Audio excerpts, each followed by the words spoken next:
আসসালামু আলাইকুম। আমরা নতুন একটি কাজ করলাম। একটা অভিজ্ঞতা হলো যে দুইটি বাথরুমে পানি আসে না। তো পানি না আসার কারণে অনেক খোঁজাখুঁজি আমরা পাই না, অবশেষে পেলাম।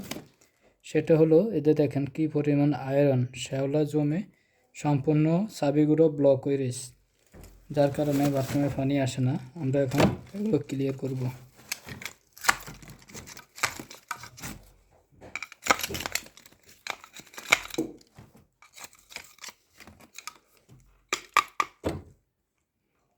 এখন দেখছেন মোটামুটি অনেকটা ক্লিয়ার হয়েছে, আরও হবে। যে আরেকটা চাবি বড় বড়